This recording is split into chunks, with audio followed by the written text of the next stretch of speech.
bought the wrong brand new iPhone this year. Let me explain. Most Apple users, including me, get all excited when Apple's about to announce a new iPhone. To be completely honest, I actually hope for the best and expect the worst. I wasn't always like that, but it's been long enough that I try to curb my expectations every year when it comes to the new iPhones. The iPhone 15s are really no different.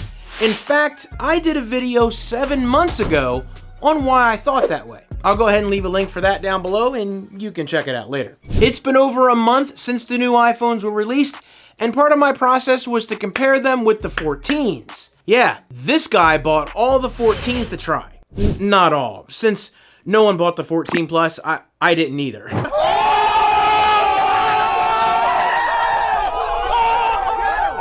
Perhaps my favorite thing to test is battery usage. Every year, we read about how battery life has improved, and while it's improved compared to 4 to 5-year-old phones, a yearly comparison finds that it's really not all that great. I've said it a million times, and I will continue to say it. Battery technology cannot keep up with the advancements of tech that it needs to run. The best efforts have been to make larger batteries and our devices to optimize how it uses the battery.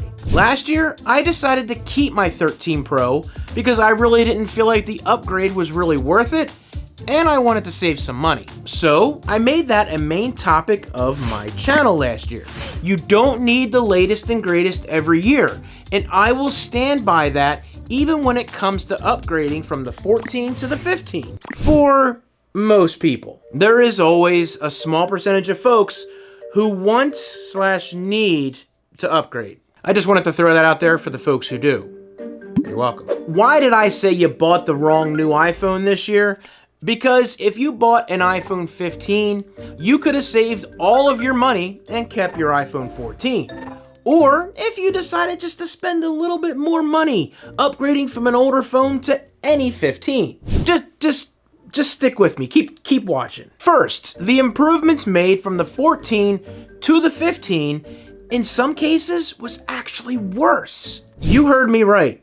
The battery life on the 15 Pro model, for example, got worse this year. Now, I'm not saying that I read this.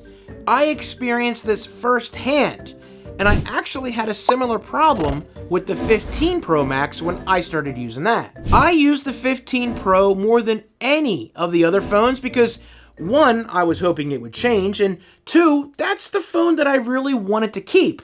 It didn't.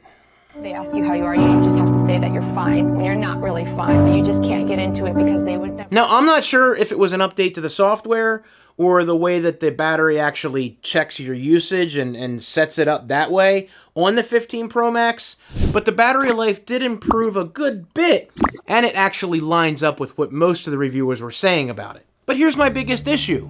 I don't really want the Max version because it's just so damn awkward. Now here's something to consider. The battery life on the 13 Pro Max and the 14 Pro Max for the price now is still killer if you like bigger phones. Again, for me, I like the footprint along with the camera features that the Pro phones offer. But at this point, I get better battery life from my 2-year-old 13 Pro, and the 14 Pro's got better battery life than the 15 Pro. The iPhone 15 Pro is quite possibly the worst Pro battery iPhone ever.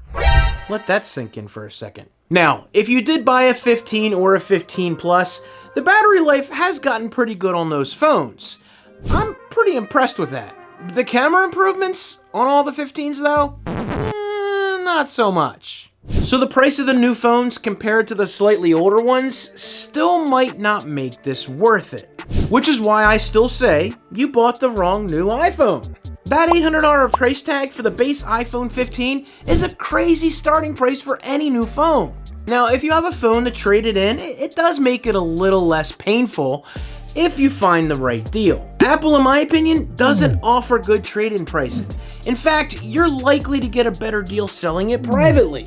Remember when Apple used to announce their phones on a 2-year contract with the cell company to make the price sound better? I used to hate when that happened.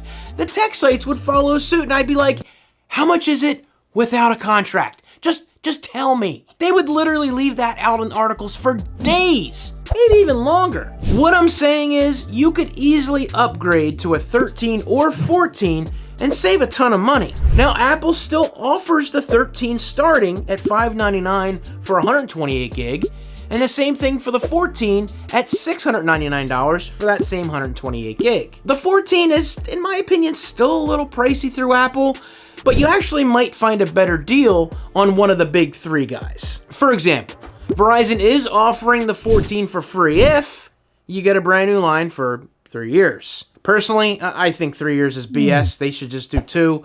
But listen, if that's what you're able to afford, then it might be worth it. Side note, I strongly suggest if you do that, get insurance on the phone so when, not if, you break it, you don't have a broken phone for 2 years, 11 months. Trust me. For the Pro model, folks, Apple does not offer new versions of the older Pro models. They do have refurbs, but honestly, they're overpriced. Don't buy them there. Now, like I said, for the other iPhones, the 13 and 14, maybe even older Pro models do have some of those same deals through those wireless companies. Again, it saves you a ton of money if you can stick around with it for 3 years. Now, you can find great deals on slightly used models, and I know that scares some folks, but you just have to be diligent and make sure you're getting the best deal. Now, this entire video, I've been talking about my issues with the battery, and I lightly touched on some of the other less than stellar improvements made from year to year.